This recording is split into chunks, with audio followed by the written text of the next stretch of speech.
IVF అంటే ఎంతోమంది భయపడతారు అసలు. ఐవీఎఫ్ అనగానే నాకింకా ఇదొక్కటే కారణం. ఇంకా నేను ఏం చెయ్యలేను. నాకు పిల్లలు పుట్టరని ఎంతో భయంతో ఉంటారు. డాక్టర్ అసలు ఐవీఎఫ్ అంటే భయపడాల్సిన అవసరం ఉందా? అంటే ఒకటే ఐవీఎఫ్ అంటే భయం అసలు లేదు. కాకపోతే ఐవీఎఫ్ అంటే this is the final step అవును. ఇదే లాస్టింగ్ అని అనుకొని అయ్యో నాకు అసలు న్యాచురల్ అయ్యే అవకాశమే లేదా అట్లా అన్న ఫీలింగ్ తోటి but what if this also fails, ఇది కూడా ఫెయిల్ అయితే ఎట్లా, ఇట్లా టెన్షన్లో ఉంటారు. బట్ ఐవీఎఫ్ ఒకప్పుడు మేము స్టార్ట్ చేసినప్పుడు వే బ్యాక్ ఇన్ 2001 అప్పుడు యాక్చువల్లీ అప్పుడు అన్ని విధాలా కష్టమయ్యేది. టు ప్రొక్యూర్ మెటీరియల్ కష్టమయ్యేది. టు పేషెంట్ని అంటే రిజిస్టర్ చేయించడానికి కూడా కష్టమయ్యేది, ఆమెకు చెప్పడానికి కష్టమయ్యేది. అప్పుడు ఈవెన్ రిజల్ట్స్ వర్ లెస్. 30-35 దాటి రిజల్ట్స్ ఉండేది కాదు. 10 మందికి చేస్తే 2-3కి రిజల్ట్స్ వస్తే చాలా హ్యాపీగా ఉండేది. సో ఇప్పుడు అంటే సినారియో అంతా మారిపోయింది. ఎడ్యుకేషన్ వైడ్ ఎడ్యుకేషన్ అయింది. ప్రతి పేషెంట్కి ఐవీఎఫ్ ప్రొసీజర్ గురించి కనుక్కొనే వస్తున్నారు. వాళ్ళకి ఎట్లాంటి డౌట్స్ ఉన్నా గూగుల్ చేసుకుంటున్నారు, మళ్ళీ వచ్చి మమ్మల్ని అడుగుతున్నారు. సో ఈ మధ్యకాలంలో అంటే ఒకటే అయ్యో మనం ఫైనల్ స్టేజ్కి వచ్చినామా ఇంకా లేదా అన్నది తప్ప it's almost a very simple procedure actually. So యూజువల్గా ఏంటి ఐవీఎఫ్లో ఇన్విట్రో ఫర్టిలైజేషన్ అంటే eggs semen out side the human body ల్యాబ్లో ఫర్టిలైజేషన్ చేస్తారు. అది తిరిగి మళ్ళీ ఎంబ్రియోస్ లోపల పెట్టడం అది. సో ఐవీఎఫ్కి అంత భయపడాల్సింది ఏం కాదు, సింపుల్ అండ్ అంటే రోడ్ మీద వెళ్తే ఎంత ప్రాబ్లం ఉంటుందో ఆ మాత్రం రిస్కే ఉంటుంది, నాట్ మోర్ దెన్ దట్. అట్లా అంటే almost very less risk. Doctor 2001లో స్టార్ట్ చేశానని చెప్పారు కదా, మీరు ఫస్ట్ ఐవీఎఫ్ బేబీ గురించి చెప్పండి డాక్టర్. ఆ చిన్న పాప ఎవరైతే ఇప్పుడు 20-21 ఇయర్స్ ఓల్డ్ అమ్మ. షీఈస్ 21.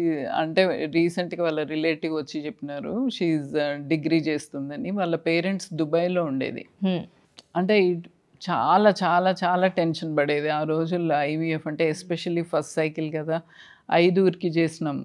అసలు ప్రెగ్నెన్సీ ఎవరికన్నా వస్తుందా రాదా అంటే మాకు ఫ్రీలాన్సర్ ఎంబ్రియాలజిస్ట్ బయట నుంచి వచ్చేది, ఆమె మాకు నేర్పించిన మేడం కూడా బయట నుంచి వచ్చేది. So it was an awesome experience. కరీంనగర్లో మన సెంటర్లో కూడా ఒక ఐవీఎఫ్ అంటే కేవలం ఆ రోజుల్లో లండన్, అమెరికా, ముంబై ఇంత తప్ప అసలు అంటే మన దగ్గర కూడా చేయగలిగినామా, మన దగ్గర కూడా ల్యాబ్లో ఒక పాప వచ్చిందా అన్న ఫీలింగ్ చాలా ఉండే. అండ్ షీ వాజ్ తర్వాత కూడా కొంచెం హై రిస్క్ ప్రెగ్నెన్సీ. ఆ అమ్మాయి అరౌండ్ 38 ఇయర్స్ ఉండేది. కొంచెం హై రిస్క్ అయింది, బీపీ చాలా ఎక్కువ ఉండే, కొంచెం తొందరగా డెలివరీ చేయాల్సి వచ్చింది. దానికి కూడా నేను స్కాన్ చేసి అంటే బాగా బ్లడ్ ఫ్లోస్ చాలా అబ్నార్మల్ ఉండే. ఆ రోజులలో స్కాన్ చాలా రోజుల వరకు స్కాన్స్ ఎవరి దగ్గర ఉండకపోయేది. I myself use to do scans. ఆమె బ్లడ్ ఫ్లోస్ ఆల్మోస్ట్ ఇంకొద్ది అంటే 1 డేలో పోవచ్చు బేబీ, హాఫ్ అన్ అవర్లో పోవచ్చు, అట్లాంటి పరిస్థితి ఉండే. అప్పుడు ఆ పేషెంట్ని నేనే తీసుకొని ఇంకో రేడియాలజిస్ట్ దగ్గరికి వెళ్ళి I wanted to confirm it. అంటే ఎప్పుడైతే పంపించేస్తాం, కానీ ఇది ఐవీఎఫ్ ఫస్ట్ బేబీ ఎట్లుంటుందో అని వెళ్ళి చూసి ఆయన కూడా అట్లా అన్నాక తొందరగా డెలివరీ చేసినాం. Baby is doing well. అంటే అప్పుడు చేసినప్పుడు ఆ టెన్షన్ ఉన్నా కానీ ఇప్పుడు అది గుర్తు చేసుకుంటే ఎలా అనిపిస్తుంది మ్యామ్? చాలా అంటే అంత ధైర్యం ఎట్లా చేసినాం అప్పుడు అనిపిస్తుంది. యా అంటే ఏదో పిచ్చి ధైర్యం దేవుడు ఇస్తే చేసినాము, it's not we who did అనిపిస్తుంది. ఫీమేల్స్ 38-30 అబవ్ ఉన్నారు, వాళ్ళకి maximum of the chance high risk ప్రెగ్నెన్సీయే వస్తుంది అని అంటూ ఉంటారు. అంటే హై రిస్క్ ప్రెగ్నెన్సీలో ఐవీఎఫ్ వల్ల ఏమైనా ప్రాబ్లమ్స్ వస్తాయా డాక్టర్ అసలు? అంటే 30 అబవ్ ఈజ్ నాట్, కానీ ఎవరికైనా హై రిస్క్ ఉండొచ్చు, ఈవెన్ లెస్ దెన్ 30 కూడా హై రిస్క్ ఉండొచ్చు. యూజువల్లీ 35 అండ్ అబవ్ అంటే వాళ్ళకి బీపీ వచ్చే ఛాన్స్ ఎక్కువ, అబార్షన్స్ అయ్యే ఛాన్స్ ఎక్కువ, అబ్నార్మల్ బేబీస్ అయ్యే ఛాన్స్ ఎక్కువ, డయాబెటీస్ వచ్చే ఛాన్స్ ఎక్కువ, ఐయుజిఆర్ అంటే గ్రోత్ రెస్ట్రిక్టెడ్ బేబీస్, గ్రోత్ చిన్న బేబీస్, అబ్నార్మల్ బేబీస్, ఇవన్నీ డెఫినెట్గా ఎక్కువ ఉంటుంది. బట్ నాట్ అది ఐవీఎఫ్ తోటి కాబట్టి అని కాదు, నార్మల్ అయినా. ఎస్ ఎందుకంటే ఏజ్ ఎక్కువైతా ఉంటే ప్రాబ్లమ్స్ ఊసైట్ కౌంట్ డ్రాప్ అవుతుంటుంది. 30 తర్వాత చాలా స్టీప్ డ్రాప్ ఉంటుంది, 35 తర్వాత వెరీ లెస్ అన్నట్టు, ఇంకా చాలా ఎగ్స్ చాలా తగ్గిపోతుంటాయి. మదర్ వూమ్లో ఉన్నప్పుడు 40 lakhs ఉంటే పుట్టంగానే, అంటే మనము మన అమ్మ కడుపులో ఉన్నప్పుడు 40 lakhs ఉంటే పుట్టంగానే 4 lakhsకి వస్తుంది. And every month thousands of eggs తగ్గిపోతుంటాయి. సో మోస్ట్ ఫర్టైల్ వచ్చి 20-30 లోపల మంచి ఫర్టైల్, ఎస్పెషల్లీ 22 to 26 ఆ ఏజ్లో మంచి ఫర్టిలిటీ ఉంటుంది. అంటే డాక్టర్ ఇప్పుడు చాలామంది మ్యారేజ్, మీరు ఇందాక మీరు మెన్షన్ చేశారు కూడా, మ్యారేజ్ అయినా కూడా కెరియర్ మీద ఫోకస్ చేస్తున్నారు అని. ఇది నాకు మీరు ఇందాక మాట్లాడుతున్నప్పుడు మైండ్లో వచ్చింది చిన్న క్వశ్చన్.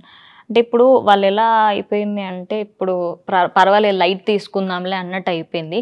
మీరు గైనకాలజిస్ట్గా ఎన్నో సంవత్సరాల నుంచి ఉన్నారు. అంటే a period of the age బేబీకి బర్త్ ఇవ్వడానికి పర్ఫెక్ట్ టైమింగ్ మ్యామ్?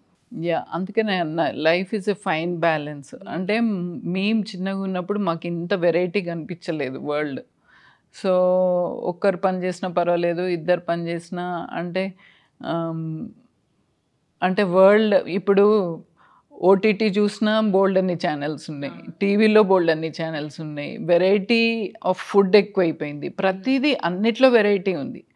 సో ఇంత వెరైటీ ఎంజాయ్ చేయడానికి వీ నీడ్ మనీ కావాలంటే ఇద్దరు పని చేయాలి, 2 hands. మళ్ళీ ఒక్కొక్కరు 2 jobs. అవును, part time and night time. So ఇవన్నీ అయ్యేసరికి okay this is there, but they should be a fine balance.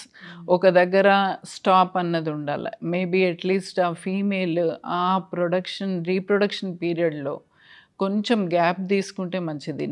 My sincere advice to the audience, to the viewers is, ఒక గ్రాడ్యుయేషన్ వరకు చేయండి, పోస్ట్ గ్రాడ్యుయేషన్ వరకు చేయండి, ఏమన్నా చేయండి, యూ కెన్ డూ బోత్. నువ్వు అంటే ప్రెగ్నెన్సీ అయితే చదువు అయితే ప్రెగ్నెన్సీ లేదన్నది అన్నిసార్లు కరెక్ట్ కాదు. You can do both. If you can't do both, 2 చేయలేకపోతే ఫస్ట్ నీ ప్రెగ్నెన్సీ నీ ప్లానింగ్ చూసుకో.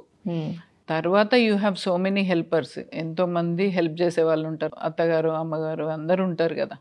ఫ్యామిలీ సపోర్ట్ తీసుకోవాలి ఎప్పుడైనా. Family support is very important. అంటే when they want career and family మంచిగా ఉండాలా, టైంకి ఫ్యామిలీ కంప్లీట్ కావాలంటే పెద్దవాళ్ళ సహకారం కావాలా, అందరు కోఆపరేషన్ అవసరం.